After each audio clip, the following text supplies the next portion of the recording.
We are starting a brand new series today, all focused on relationships. Relationships, good stuff, huh?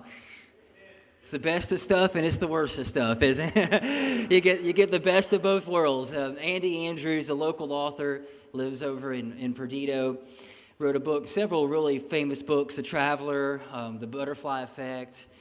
But he has a quote around relationships I really love. He said, every good thing that comes into your life comes in through the form of a relationship. I love that quote. And I like to add a little bit of a caveat. Every bad thing that comes into your life may have come in through the form of a relationship. And so we know life is built on relationships. Who you are, who you associate with. We can't do this alone. We really need each other. We need one another. We need people in our lives. And it's the relationships that we have that really determine our net worth. It's not how much stuff we have. It's not money. It's not buildings or houses or cars. And we know that once we get to the end of this journey. Nobody's worried about their stuff. Not everybody, some folks are. But it's really, that's not the priority. It's people. It's the people in our life. It's our relationships. It's the most valuable thing that we have. And what I love about this book is it's full of just golden nuggets when it comes to relationships. I mean, it's full of it. And I think the big thought of simple relationships in this series that I want to just unpack over the next 3 weeks, we're going to spend 3 weeks on relationships. I tried to boil it down to, what does every relationship, healthy relationship, have in our life? We have a lot of relationships. We have family, we have work, we have casual relationships, we have covenant relationships that are the closest. But today, we're going to kick it off with just the word commitment. Every relationship you have, there's a commitment involved, either from you or the other person or both. There's a commitment.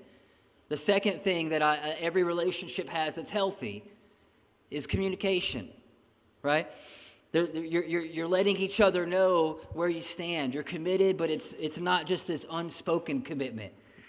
Well, they know I love them. I told them, 17 years ago when we first got together. And it's like, no, there's got to be a little more communication. And then the last week, the third week, we're going to talk about conflict because every healthy relationship has conflict. Come on, somebody. There's disagreements. We don't see eye to eye. How do we fight fair? I think the Bible talks about it. How do we fight fair? How do we have a conflict and not end up just burning everything to the ground? I have a family member. I've told this story before, and I'm not going to tell you who he is, but he came out of a really tough relationship. Long story short, it ended in divorce, and the lawyer said, "All right, you got to split everything down the middle." And so this is my family. He was so upset that he took the words literal, and so he went to the house and he cut everything in the house in half with a chainsaw. The couch, the TV, the cat. No, I'm just kidding. Anyways, Rod Stewart said, "I'm not going to get married again. I'm just going to find a woman I hate and give her a house." That's his quote. Says he's pretty blunt about it. But, relationships can be the best part of your life, and they can get kind of complicated. And so the theme of this verse, simple. How do we keep it simple? Well, let's let the God who designed relationships define them. So if God is love, and it's covered from Genesis to Revelation, if there's one word that we can describe God with, 1 John came out and said it. He said, God is love. Jesus said, disciples, the ones that represented God on the planet, apart from himself. This is how folks are going to know that you're a Christian, because you go to church every week. No. They're going to know you're a Christian because they know what you're against. They know everything that you're against, and because your theological certainty, they're going to know that you know God. No, he said, this is how they're going to know. It's going to be the love that you have to one another. It's going to be that you lay your life down. It's going to be this love that you share. It's going to be your relationship with your friends and family and the relationships that you have within your life. That's how people are going to know. And Romans 12 is where I want to stay over the next few weeks, and it's a unique verse for relationships. But Romans 12, the first few verses, I'm not going to read those today, but today we're just going to be in verses 9 through 13. But the beginning part of Romans 12 is you may have heard it, you may have not, but it talks about, Paul says, I want you to do this with your life. I want you to lay your life down as a living sacrifice, which is he said, that's pleasing to God. And he says, in laying your life down, what begins to happen is when you're able to do that, he says, this church begins to function like a body. And we begin to join together, and the relationships in our life begin to work. I think that's what he's explaining here in Romans 12. It's not so much it's very practical. He's saying when things get out of whack, and he's speaking, particularly within the church, but he's saying it's because you're not laying your life down. He says, submit your body, lay your life down, and then watch how God begins to join things together in your life. And he joins everything where it needs to be. Every person has a place. Every person is in their place. So he compares it to a body. And then he goes on and he gives the practical way that this is done. He says, all right, okay, that sounds great. All right, we need to be in unity. We need to be together. Every relationship that you have that's healthy, there's trust, there's unity. We're on the same page. Well, then he explains it a little more. Verse 9. He says, love, this glue that holds our relationships together, it must be sincere. Now, this tells me that not all love is created equal. C.S. Lewis wrote a book called The Four Loves, and there's 4 primary Greek words used for love in the New Testament. We get one in the English language. It's love. You love your wife just as much as you love waffles, right? There's no it's just love is love. I mean, there's one word for it. But in the Greek, they had different variations of the depth of that love. Words like eros is a Greek word for love, where we get the word erotic love. It was romantic love, sexual love. We have the word charity. That's another Greek word where it's laying your life down. It's sacrificial love. There's the Greek word Philadelphia, where we get the city Philadelphia is brotherly love. That's compassion. That's loving our brothers and sisters in our family. And so Paul is pulling this out for us. He's saying love has to be sincere, because not all love, not everything that is labeled as love is real love. He says it's got to be sincere. That word sincere means it can't be masked. That's what it means. It can't be hiding any secret agendas. There can't be any ulterior motives. He says it's got to be pure. It's got to be authentic. And then I think he describes it. Hate what is evil. Cling to what is good. Be devoted to one another in Philadelphia. Brotherly love. If that was the Greek, it would just say Philadelphia. Honor one another above yourselves. Powerful. Never be lacking in passion or zeal, but keep your spiritual fervor serving the Lord. Be joyful in hope, patient in affliction, faithful in prayer. Faithful in prayer. So just for a few moments, I want to just give you a few things that you could take home with you that I believe will help you in your relationships. That number one, every good, healthy relationship that we have in our life is going to require commitment. There's going to be an investing that comes from us, right? You reap what you sow. You get out what you put in. And relationships are simple, but it doesn't mean they're easy. Right? There's a few components to these healthy relationships, but they always will cost us something. That we're invested, we're committed. And I think a lot of relationships, they cease to exist or they fail because that commitment is not there. And sometimes it's hard to really count the cost completely. Now, how much is this relationship going to require from me? How much do I have to be invested into this relationship to make it work? But the bottom line is everyone that we have that is working is going to require some kind of commitment out of us. And I think the biggest difference in the 21st century and then reading about relationships in the New Testament and in the Bible is they lived in a very covenant-type world while we live in a very contractual type world. We have a lot of contracts, right? You have a contract for everything. If you have a phone, you probably signed a contract for it. If you have a house, you signed a contract for it. Signing lots of contracts these days. And in a contract world, the purpose of a contract, if you're in real estate, you know a contract is to protect you. There's all these different clauses in contracts. I don't want to know this stuff, but the last few years I've had to know this stuff, right? There's dissolution clauses within the contract. There's a whole clause where if you act crazy, I can get out of this, right?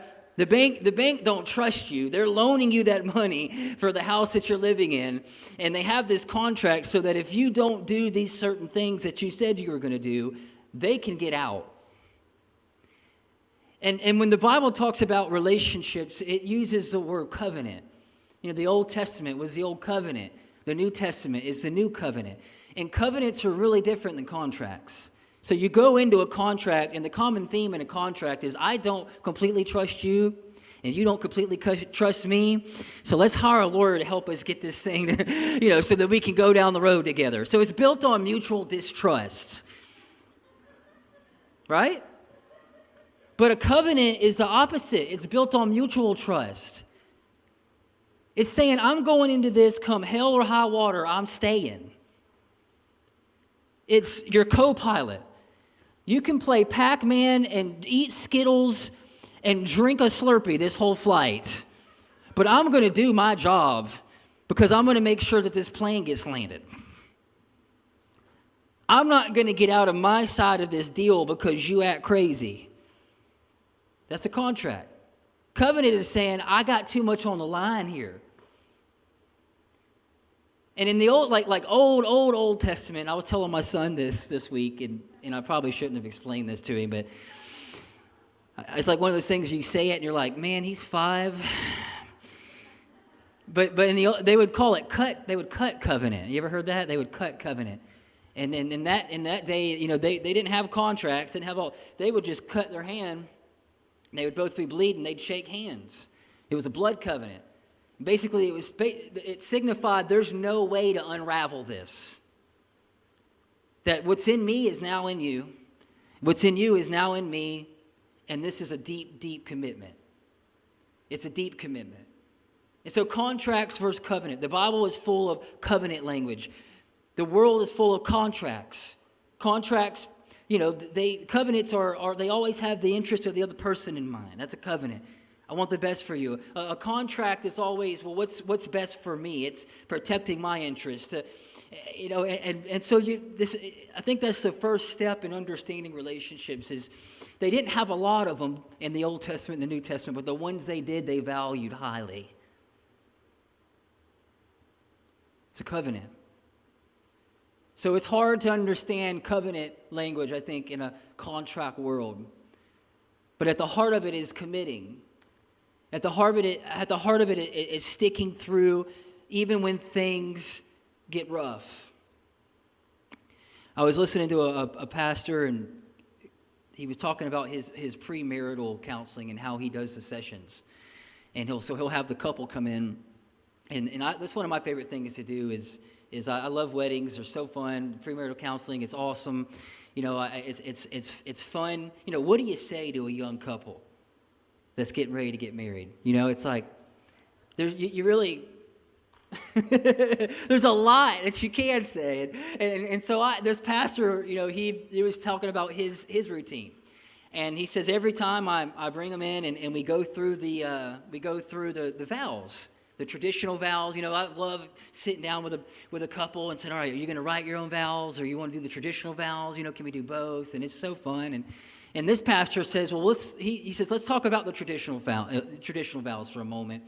It's in sickness and health, to love and to cherish, disease, infirmity, all this stuff, from this day forward until death do you part. And so he asked the couple, is there anything else that you would leave your spouse over? This is not me, y'all. This is a different pastor. I don't ask that. And he says, because I want to go ahead and put him in the vow.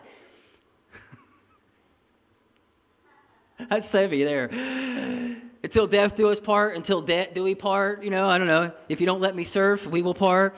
No, I know this guy. No, but he makes them think about it.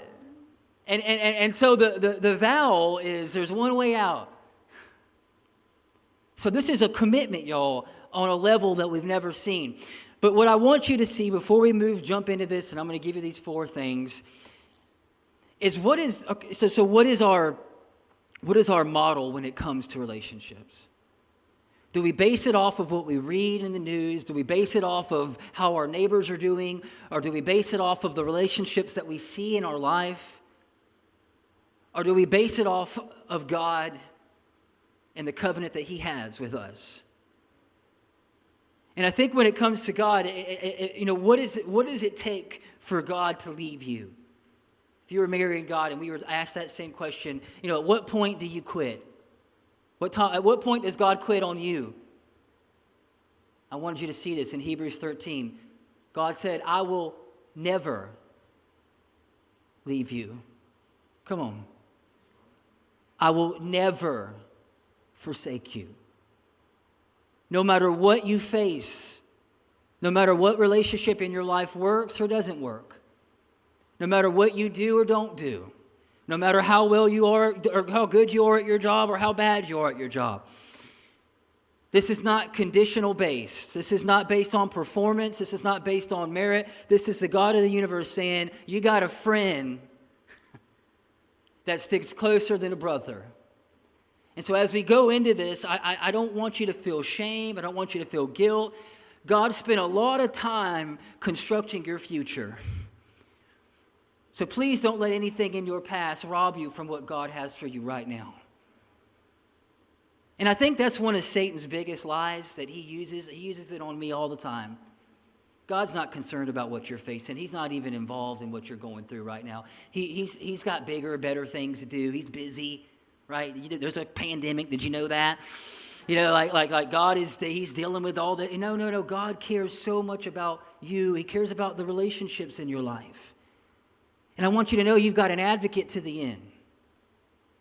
People may give up. Everybody may give up. But God says, I'm going to be with you. I'm going to be right there by your side, guilty or not guilty. You have got a ride or die in God. I want you to hear that. That's good to know. Especially when you get in trouble and things are getting lonely and you feel like the people you thought were going to be there to help you, they're not there. To know that God is committed. He's going to ride it out all the way. I came across this. What does it mean to be committed? That commitment, I didn't come up with this definition. It means to stay loyal to what you said you were going to do long after the mood you said it in left you. That's worth coming to church right there. What does it mean to commit to something? It means I was in a real happy mood when I said yes to this. Now I'm in a real unhappy mood and I want to quit, but I gave them my word. And I don't feel like committing. I don't feel like staying. And everything in my body is saying just go on and move on. But I made a commitment. And so commitment's not based in feeling. Commitment is based in decision. It's based in choice. There's going to be days where you just don't feel like being committed to your job anymore, right? Come on. We've all had that. We're looking on our computer, looking for another job, looking in another state. I'm just going to move. Anybody do that on Sunday afternoons? I'm just going to move. I found another job. I'm going to be an Uber driver in Denver. That's where I'm going. Yeah, I'm done with this, right? You're going to feel like quitting all the time, I think. I know you don't want to hear that. But when you do anything for a while, there's going to come seasons where it's harder to stay than it is to leave. It's harder. So it's committing. It's seeing it through. The most famous verse on love, John 3:16. Everybody in here probably knows it. If you don't, I'm glad you're here. It's painted on football players' faces. We know it. It's the most famous love verse. God so loved the world, he gave his only son. And we talk about that as the love verse, but I want you to see this. The John 3:16 principle is not so much in the word love, it's in the verb give. That love it always requires action. And in John 3:16, God loved the world so much he gave. He gave it his best. And so what I want to give you 4 things, and what I don't want you to do is take these things and say, okay, these are just 4 more things that I got to start doing. These are just 4 more things that, okay, I got 10 ways to fix relationships, 7 ways to heal this, to heal disgruntled relationship at home, or, like there's a lot of good things out there that you can do and apply. But what I want to give these to you in a way, though, they're not so much in what I want you to do, but what has been done for you. One of my favorite things in all of the world is to watch the Blue Angels fly. I love it. It takes me, I feel like I'm a kid. This year was probably my favorite show of all the years, because they have a new jet this year. It's a little bit bigger. It's a little bit louder. Smells a little more like jet fuel. You know what I'm saying? I mean, it's just... it's just something about it. I love it. My son, he's at an age now, he's 5, and past couple years, it's been a little bit spooky, but now it scared him. He loves it. And one of the coolest things I absolutely love about these planes is how close they fly together. I mean, it literally looks like they're touching. It's amazing. And in 2017, believe it or not, while they were practicing here on this beach with the Thunderbirds, that actually happened. There's a news article, you can Google it, Blue Angels swap paint. They call it swapping paint. And so in one of their maneuvers, I think it's the Delta maneuver, they fly so close, they're anywhere, from 18 to 24 inches apart. And in my mind, if you're flying that close to anything, if you're driving that close, right?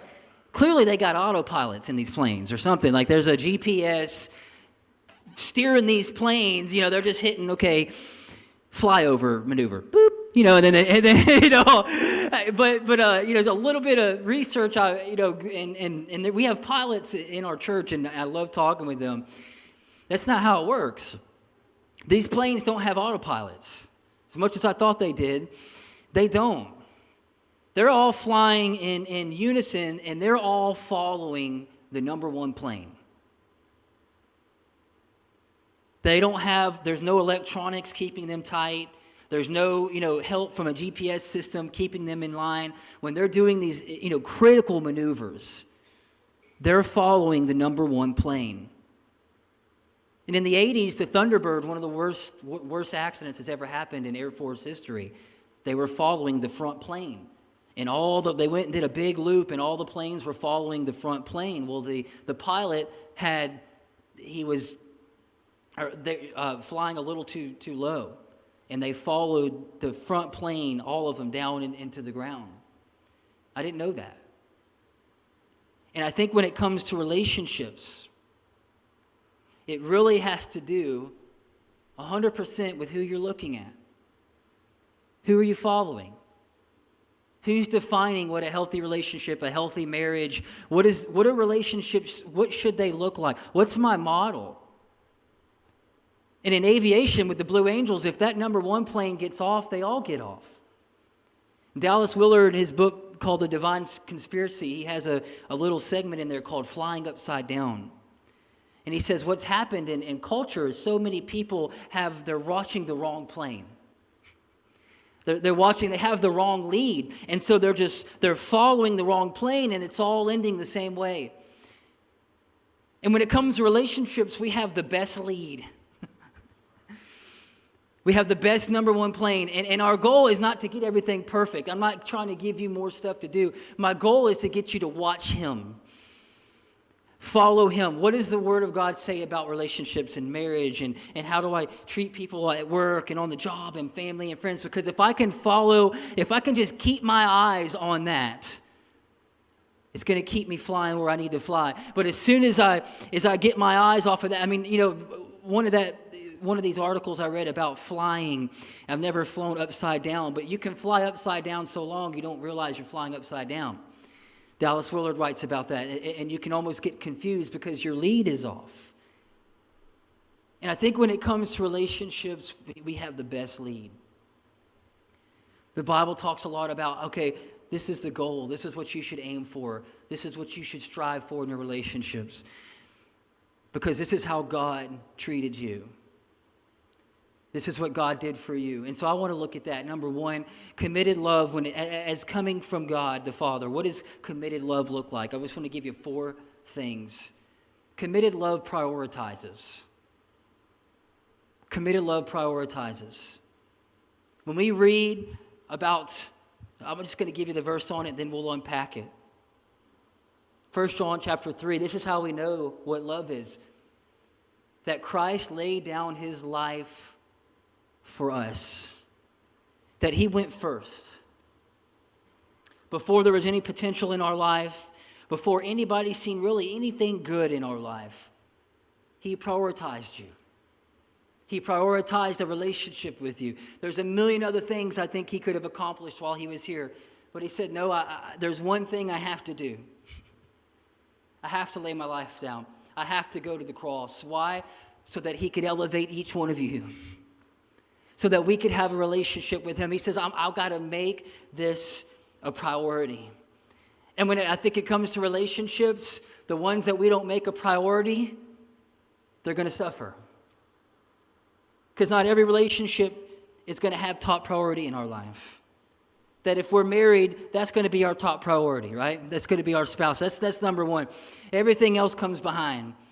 Caitlin and I were at a marriage conference about 8 or 9 years ago. It was a while ago, and this pastor was up there sharing about his wife and the priorities of their relationships. And he says, we remind our kids all the time that, mom and dad are number 1 and number 2, right?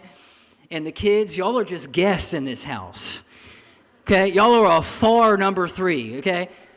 We brought you into this house. We can remove you from this house, right? And it's easy for things that shouldn't be on the top of the list to end up at the top of the list. Where priorities just get out of whack. I know that I've put things ahead of relationships in my life more than once. A job can take priority over that relationship. Other relationships.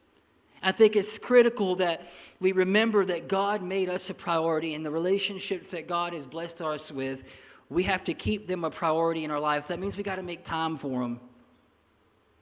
I know this is simple. If you're married, making time for your spouse, just to be with them. I think we do really good at this when we're dating. There's nothing more important in the world than them. And then we get married, and it's like, well, there's a game on tonight. The surf's up, so now the hunting season. Come on, somebody. I'm gonna get everybody.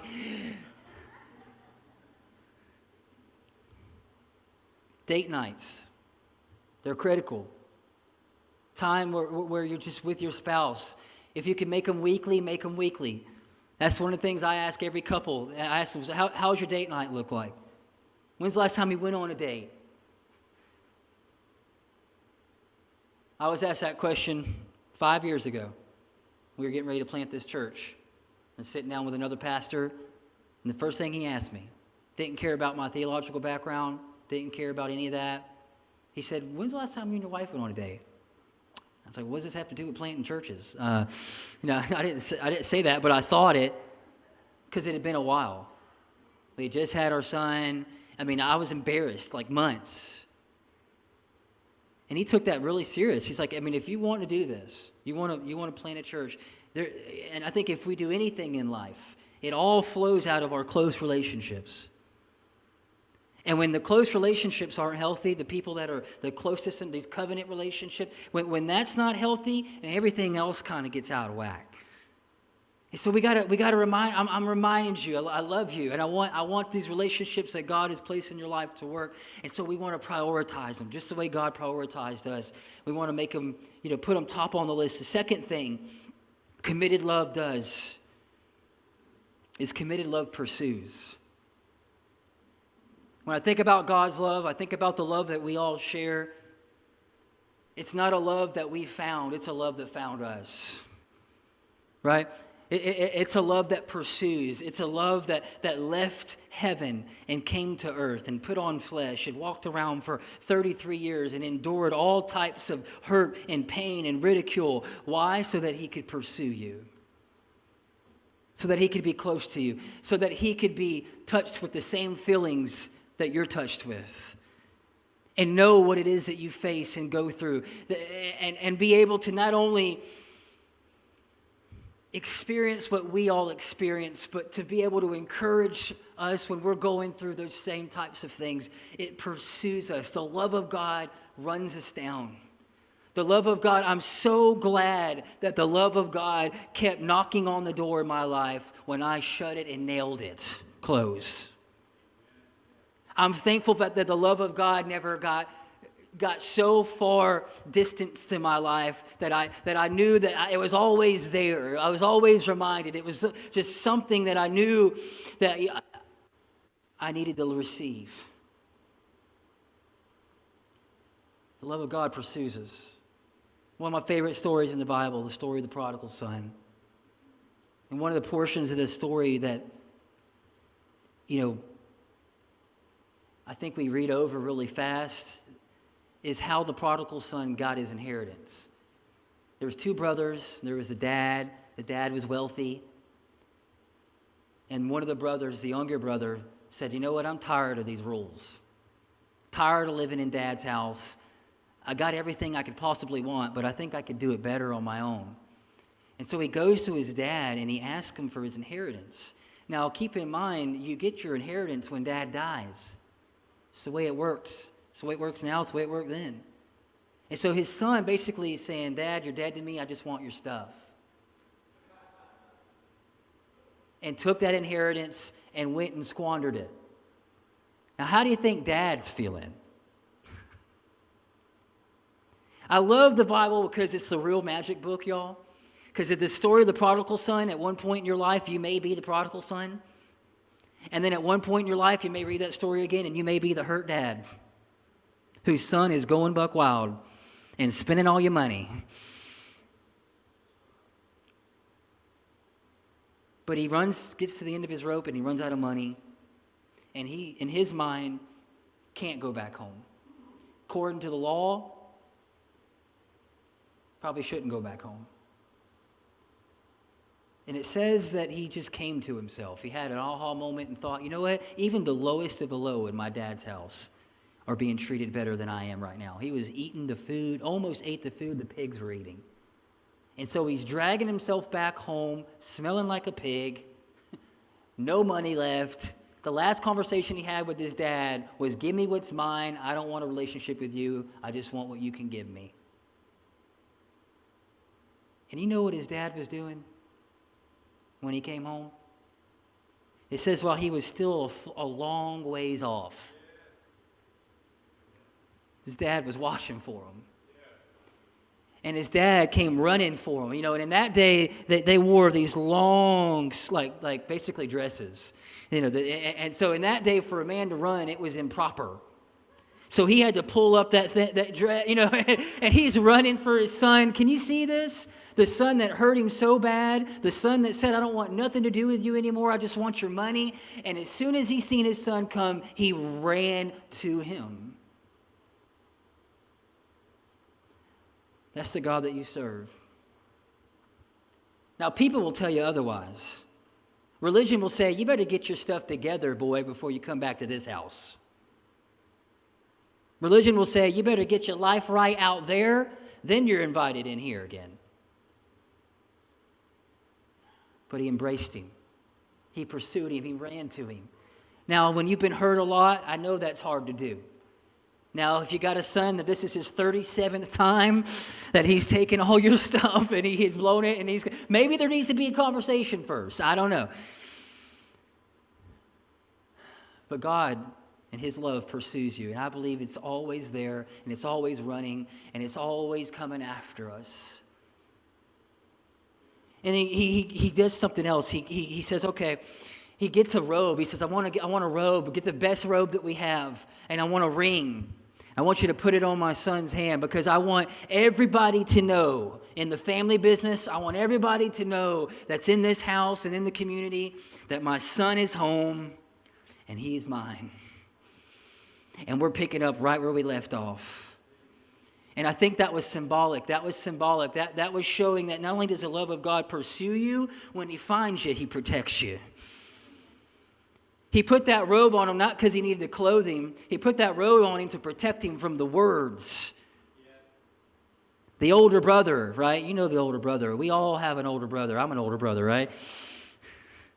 The older brother that was sitting in the house that kept every rule and kept all the law and was mad that the prodigal son came home. Our God pursues us. Our God protects us. Love covers. Come on, somebody. Love covers. Committed love covers. Committed love protects. Committed love doesn't expose. Committed love doesn't humiliate. Committed love says, I'm going to absorb this. I'm going to take this on as my own mistake. Son, I know that you made some crazy decisions. I know you did some bad stuff, but his dad pursued him and protected him. Aren't you glad that you have a God that doesn't define your life by your lowest moments?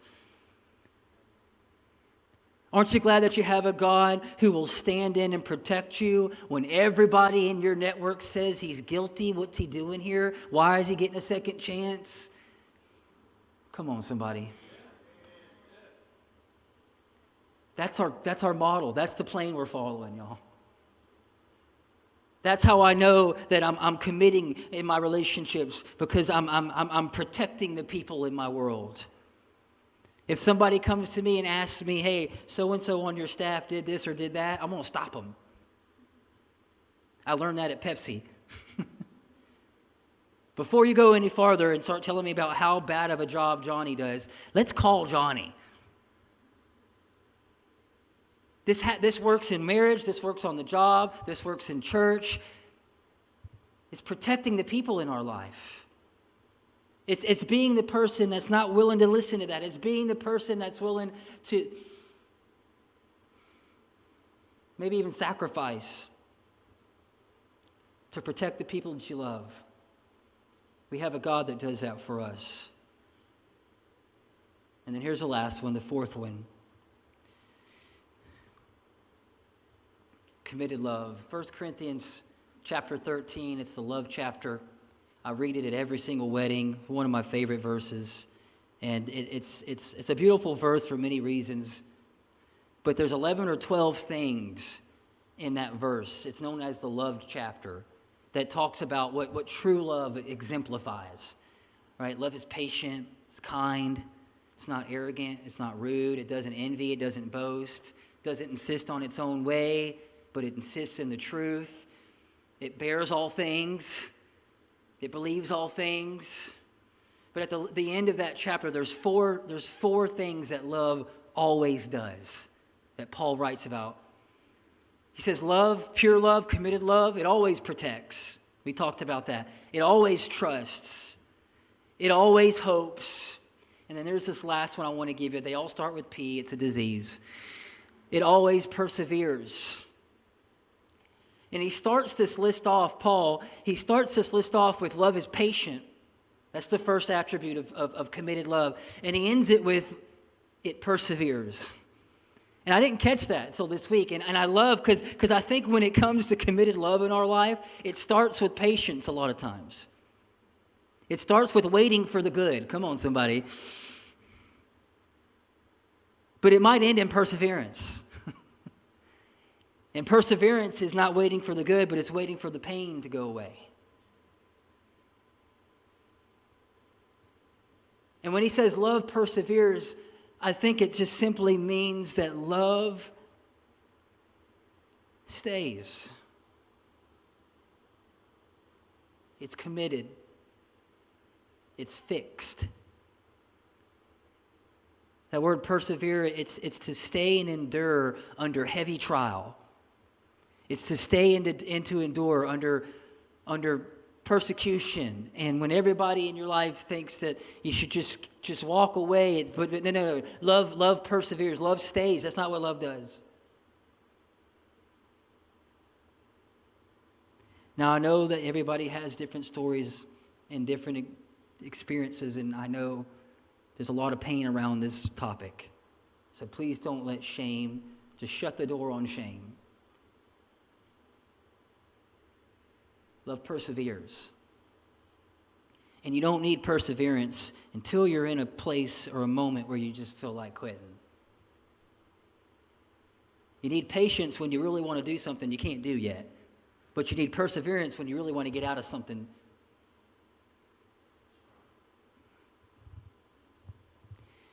A couple years, 2 years ago on Good Friday, Kate, my wife got a call from her grandfather, grandmother. Her grandfather had passed away.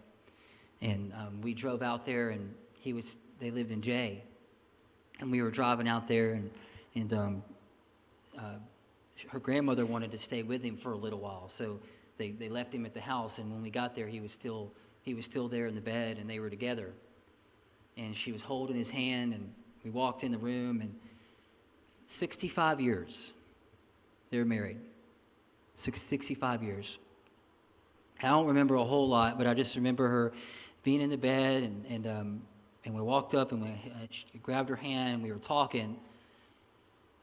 She said, "Nathan, you need to tell your church that people give up too soon." She says, "I've been married to this man 65 years, and I feel like I barely know him." And I thought, 65 years? You ain't tired of this guy? You don't know how many 65 years? But it was a holy moment. I wrote it down. I wanted to remember it because here's a person that has spent 65 years of her life loving this one man. And at the end of that journey, she said, "I barely got started with knowing who this man was."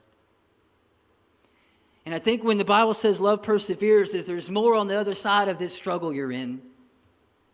If you could just stay steadfast and persevere. And I know it's hard, and I know there's times where it just comes to the point where it's just easier to give up and you just want to walk away. But this whole thing in life, I think, is about learning how to love. I think all of it. I think we're in a big classroom, y'all, and it's called reality, and it's life. And some are here for a little while, some are here for hundreds of years. And it's the same test that's going to hit your desk every time. And you could walk out away and get frustrated and say, "I'm not taking the love test. I can't pass it. I'm done." But then you get the same test again.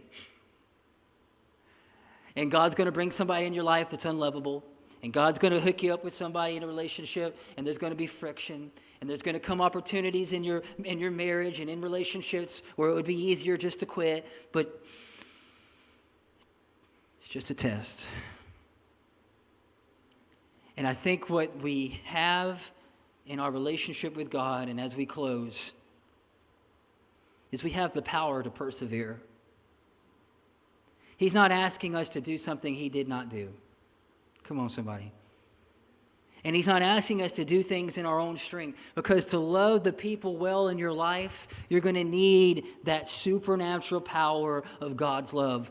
You're going to need His perseverance. You're going to have to watch that number one plane over and over and over and remind yourself, okay, no, love is patient. Love is kind. I want to slap this joker right across the face, but that's not in there. Love is patient. Love is kind. Love doesn't envy. Love keeps no record of wrongs. Okay, let me get rid of this list I've been keeping. I feel like my wife could put an elephant up to the test on how much she can remember stuff. Do you remember in 2003 when we were at the mall? No, I'm just kidding, man. Like, man. Come on, Lord.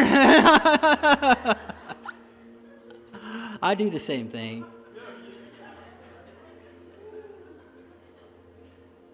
I need to get better illustrations. That was it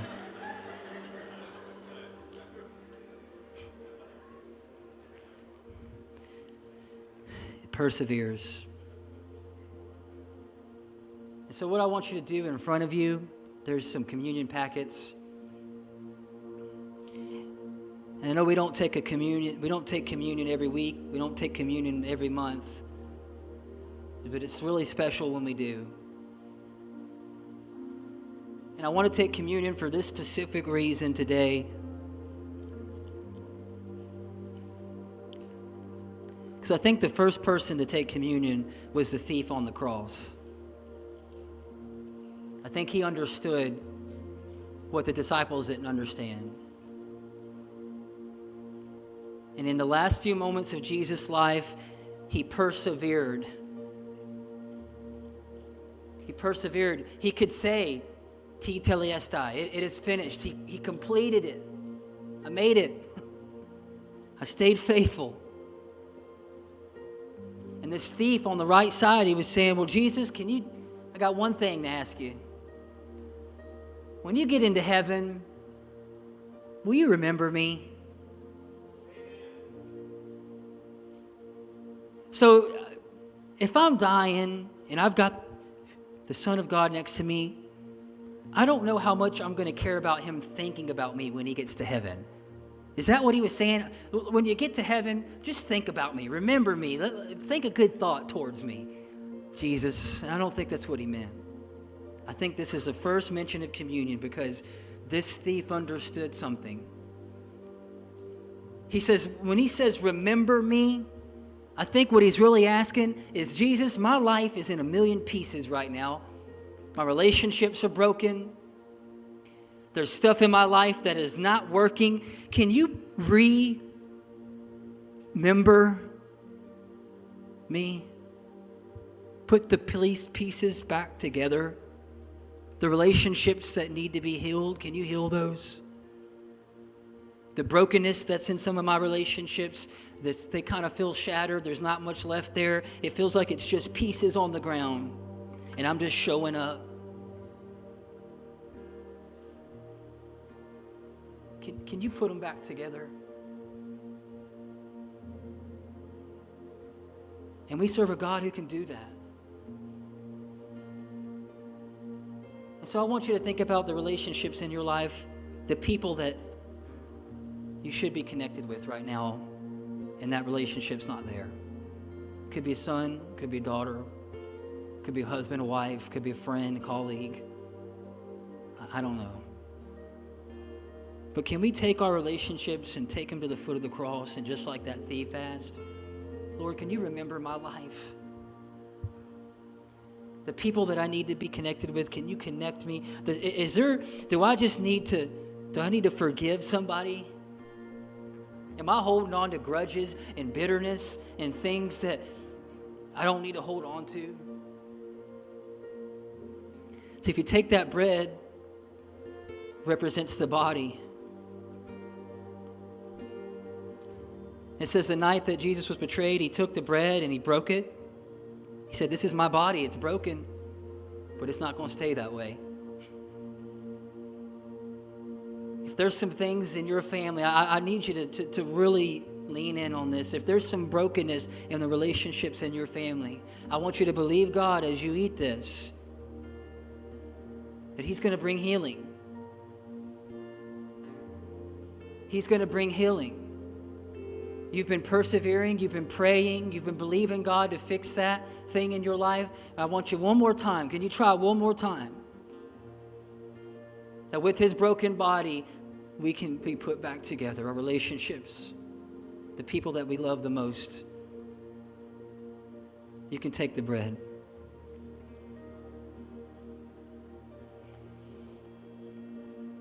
And then he took the cup. He said, this is the cup of the new covenant. There's a new covenant, new testament is written in my blood. And as often as you take this cup, he says, I want you to remember me. What does this represent? Anything in your life that God's called you to carry that produces pain. God asked his son to carry a cross. It produced a lot of pain. That was his calling. And then there's going to be some things in your life that God's going to call you to do that's going to hurt. There's going to be some moments in your life where maybe a relationship feels like you're carrying a cross. But I believe when we give it to God, he can bring healing in areas. He can do so much when we watch him, when we focus on him. And so that's what we do. Father, we thank you for this cup. We thank you that you persevered for us, and we're following your lead. And so, Lord, help us to be faithful. Lord, help us to be committed. Help us to forgive again and again and again. When it feels like there's no point in even staying, Lord, remind us that it's darkest right before dawn, and that you can work a miracle. It's in Jesus' name we pray. Amen.